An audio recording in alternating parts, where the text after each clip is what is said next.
because I want to share something that Dimitri and I are working on right now. And it probably doesn't get any more, this is about me and who else is going to care about it than this. We live in a house that was built in the 1950s. All the pipes are galvanized and all the pipes are going. And we're going to need to replumb the house. And we've been putting it off for as long as we can because of a lot of things. And you start thinking, okay, that's probably a $12,000 project. $7,000, $8,000, $12,000 project. And we don't have $8,000, $10,000, $12,000 just laying around.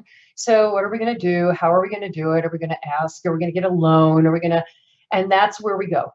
It's me, it's my house, and who cares about my house? Who else cares about my house? I'm walking around my neighborhood several months ago, and I ran into one of my neighbors. I said, hey, what's going on? And she said, I got to call the plumber.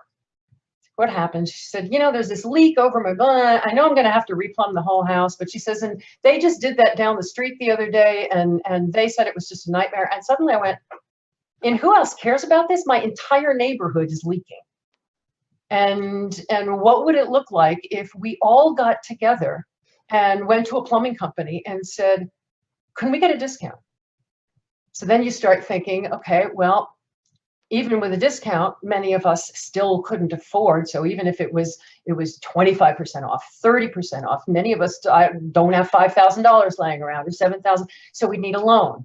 Okay. So is there an organization that might do revolving loans for our neighborhood?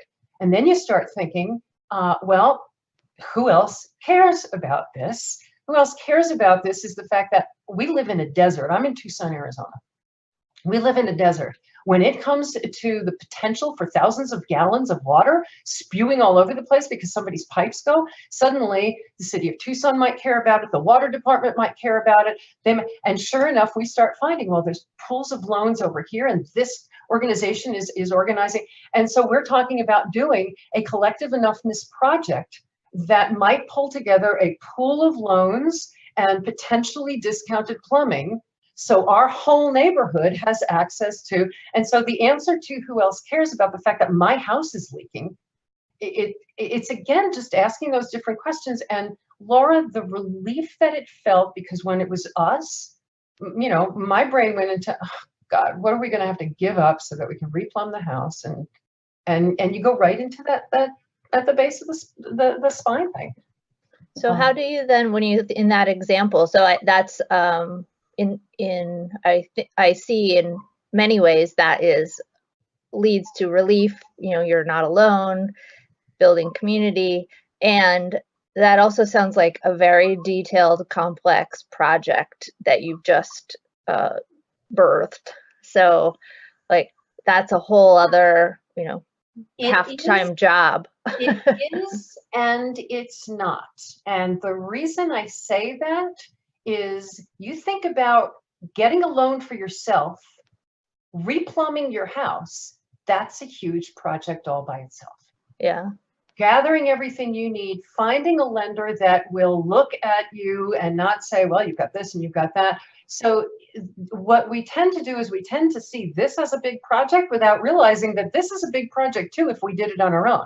Mm-hmm. And if I do it with other people, then we can say, will you go talk to the city? We're going to talk to some plumbers, and we're going to, you know, again, you're building it together and you're sharing it together. Mm-hmm. It may wind up being a little bit more work for a lot better payoff. But we tend to think that it is more work or harder work if others are going to be involved. Mm-hmm. It doesn't have to be. Can be, but doesn't have to be. Yep.